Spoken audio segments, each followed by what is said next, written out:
এতেকাফ ভেঙে যায় কি কি কাজ করলে? এতেকাফ ভেঙে যায় এতেকাফ করার পর কেউ যদি মসজিদ থেকে শরিয়া গ্রাহ্য ওযর ছাড়া বের হয়ে যায়। এতেকাফ করতে আসছেন, এতেকাফ করতে আসার পরে আপনি বাহিরে চলে গেছেন, একটু মার্কেটিং করা দরকার ঈদ সামনে, তাহলে আপনার এতেকাফ ভেঙে যাবে। শরিয়া গ্রাহ্য ওযর কি? আপনি ওয়াশরুমে যাওয়া লাগছে, এই জন্য আপনি যেতে পারেন। আর ওয়াশরুমে যেও আপনি আড্ডাবাজি করতে পারেন না। ওয়াশরুমে গেলেন, যে সেখানে আপনার দোস্তের সাথে দেখা, আরে দোস্ত কিরে কি অবস্থা, আপনি এতেকাফে আছেন, এটা আপনি করতে পারেন না।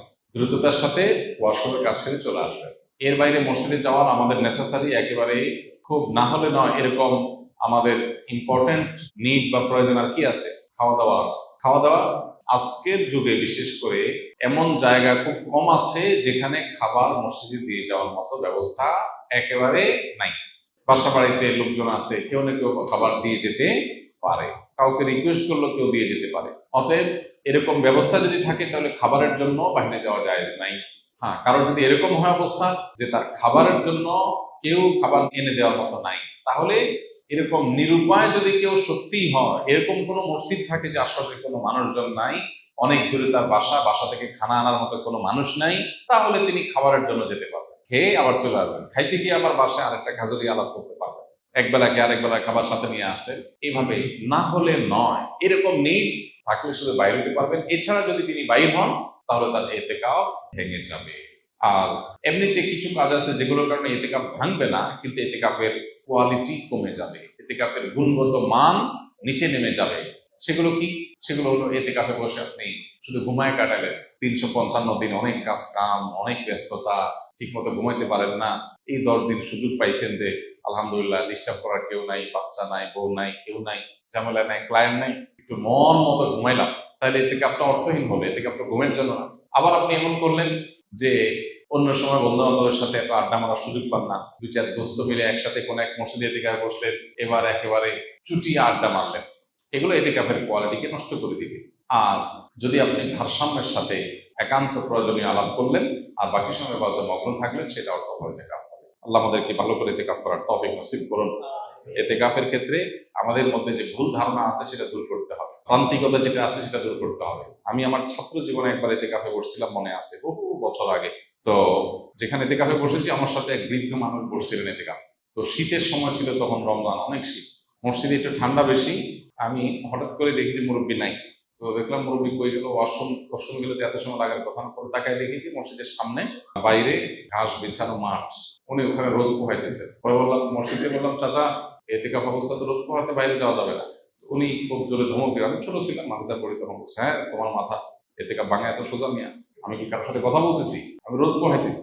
এরকম ধারণা আমাদের সমাজে অনেকের মধ্যে আছে। আরেকজনকে আমি দেখছি, আমি আমার মসজিদে, উনি এতেকাফ করতে আসছেন, পরে হঠাৎ দেখি নাই, অনেকক্ষণ পরে আসছে, কেউ কই আছেন? বলে আমি ধান রোদ দিতে গেছিলাম, ধান শুকাইতে গেছি। ধান টান শুকায় আবার উনি চলে আসছেন এতেকাফ। তো যদি কারোর এরকম নিড থাকে যে তার বাহিরে কাজ করতে হয়, যেমন অফিসে জব করতে হয়, তার ছুটি নাই, কোনোভাবে ছুটি ম্যানেজ করতে পারেন না তিনি, তাহলে তিনি নফল এতেকাফ করতে পারেন। কিভাবে? মসজিদে গাঠি বসকা থাকলো, যখন বাইরে চলে গেলেন তার এতেকাফ শেষ হয়ে গেল, যখন ঢুকলেন যতক্ষণ থাকলেন তখন এতেকাফ নিয়ত করে থাকলেন, রাতের ইবাদতটা মসজিদে ভালোভাবে হয় বাসার চাইতে, সে নিয়তে থাকলেন, এটা হতে পারে। কিন্তু সুন্নাহ মাসনুন যে এতেকাফ, সেটা হলো পরিপূর্ণ সময়টা, দিন রাত পুরোটা সময় মসজিদে থাকা। নারীদের জন্য রমজানে এমন বিশেষ কি আমল আছে যা আখিরাতে মুক্তির পথ হবে? রমজান মাসে আমাদের জন্য, সবার জন্য যে কমন আমল আছে, সকল গুনাহ থেকে বেঁচে থাকা, চোখের গুনাহ, কানের গুনাহ, মনের গুনাহ, এগুলো থেকে বেঁচে থাকা, এটা নারী পুরুষ সকলের জন্য প্রযোজ্য। এটা রমজানের সবচেয়ে গুরুত্বের সাথে আমাদের করা উচিত। তাকওয়া চর্চা মাকসাদই হলো এটা। এর পাশাপাশি কোরআনে কারীমের তেলাওয়াতে বেশি মনোযোগ দেওয়া দরকার। মা বোনরা বাসা বাড়ির কাজের জন্য তারা অনেক সময় ধরে কাজে ব্যস্ত থাকতে হয়, সেজন্য তারা কাজের ফাঁকে ফাঁকে জিকির, আজকার, তাসবিহ, দুরূদ, আল্লাহর স্মরণ, এই জিনিসগুলো তারা বেশি বেশি করে করতে পারে। এবং যত ব্যস্ততায় থাকুক না কেন, ইফতারের বেশ কয়েক মিনিট আগে সব কাজ বন্ধ করে দোয়ায় মনোনিবেশ করা, সাহারির সময় থালা বাসন নিয়ে ব্যস্ত না হয়ে কিছু সময় দোয়ায় মনোযোগ দেওয়া, আমলে মনোযোগ দেওয়া দরকার। বাকি সময়গুলোতে কাজ করলেও আল্লাহ জিকির স্মরণ থাকলে আল্লাহ তাআলা ইনশাআল্লাহ পূর্ণ আজর দিবেন। তাছাড়া তারা অন্যদের ইফতারের ব্যবস্থা করতেছেন, সেজন্য বিপুল পরিমাণ সওয়াব মা বোনরা অর্জন করতে পারেন যদি নিয়ত করেন, আশা করেন আল্লাহর কাছে, ইহতিসাবুল আজর করেন যে আল্লাহ, আমি ফ্যামিলির সবার ইফতার ব্যবস্থা করছি, যে ব্যক্তি রোজাদারকে ইফতার করা, সে তার পরিমাণ সওয়াব পায়, আপনি আমাকে সওয়াব দিয়ে, সে আশা যদি থাকে, আশা করে যে তিনি সে আজও আল্লাহর কাছ থেকে পেয়ে যাবে। রোজা রেখে কোন আমলগুলো করলে সওয়াব সবচেয়ে বেশি? রোজা রেখে সবচেয়ে গুরুত্বের সাথে যে বিষয়টা খেয়াল করা দরকার সেটা হলো সকল প্রকার গুনাহ থেকে বেঁচে থাকা। আমি রোজা আছি, আমি গীবত করবো না, আমি রোজা আছি ঝগড়া করবো না, আমি রোজা আছি গালমন্দ করবো না, আমি রোজা আছি মিথ্যা কথা বলবো না, আমি রোজা আছি হারাম কোনো জিনিস ফেসবুকে, ইউটিউবে, মোবাইলের বাইরে, অফলাইনে, অনলাইনে কোনোভাবে দেখবো না। এই জিনিসটা হলো রোজার মধ্যে সবচেয়ে গুরুত্বের সাথে আমাদের করা দরকার। আমরা বেশিরভাগ মানুষ নফল আমল করি, ফরজের খবর নেই। আমরা কোরআন তেলাওয়াত করি, আমরা ওয়াজ শুনি, আমরা জিকির আজকার করি, কিন্তু আমি মোবাইলে হারাম জিনিস দেখি, ভিডিও দেখি, মিউজিক শুনি, ইচ্ছায় অনিচ্ছায় আমার জ্ঞাতসারে গুনাহ করি, তাহলে আমার রোজার পুরো ফজিলতটা নষ্ট হয়ে যায়। নবী সাল্লাল্লাহু আলাইহি ওয়াসাল্লাম বলেছেন, রব্বা সাইমিন লাইসা লাহু মিন সিয়ামিহি ইল্লাল জু, বহু রোজাদার আছে রোজা থেকে উপোস থাকা ছাড়া তার কোনো উপকার হয় না। সেজন্য এই জিনিসটা খেয়াল করা দরকার। আর এর পাশাপাশি নফল আমলের ভিতরে সবচেয়ে বেশি করণীয় কোনটা, যদি সেটা বলেন তাহলে বলবো রমজান মাসে কোরআনে কারীমের প্রতি আমাদের বিশেষ গুরুত্ব থাকা উচিত। এর বাইরে দোয়াটা বেশি বেশি পরিমাণে করা দরকার আমাদের। পরিবারের যাদের অসুস্থ, এমন অসুস্থতা যে তাকে আপনি টেক কেয়ার না করলে আর টেক কেয়ার করার মতো নাই, এবং সে অসুস্থ অবস্থায় কষ্ট পাবে, তাহলে সেক্ষেত্রে আপনি তাকে টেক কেয়ার করবেন। আর যদি এমন হয় যে না আপনি ছাড়া আরো টেক কেয়ার করার লোক আছে, বা টেক কেয়ার না করলে তার যে অনেক অসুবিধা হবে তা না, তাহলে সেক্ষেত্রে আপনি এতেকাফ করলেন আর তার টেক কেয়ারের জন্য ব্যবস্থা নিলেন, খোঁজখবর নিলেন, সেটা আপনার জন্য উত্তম হবে। এটা ভ্যারি করে অবস্থার উপরে। রমজানে কাজা হওয়া রোজা মা বোনরা কখন রাখা সর্বোত্তম হবে?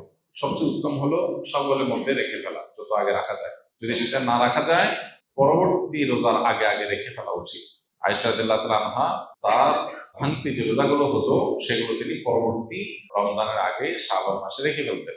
তিনি এর মধ্যে রাখতে পারতেন না কেন? কারণ নবী সাল্লাল্লাহু আলাইহি ওয়াসাল্লাম তার সাথেই থাকতেন, এবং নবী সাল্লাল্লাহু আলাইহি ওয়াসাল্লাম সাথে থাকার কারণে, স্বামীর সাথে থাকার কারণে স্বামীর হাজত বা প্রয়োজনকে মাথায় রেখে রোজা রাখতে সুযোগ পেতেন কম। এদিকে শাবান মাসে নবী বেশি বেশি নফল রোজা রাখতেন, ওই সুযোগে তিনি তার রোজাগুলো রেখে ফেলতেন। এই জন্য শেষ সময়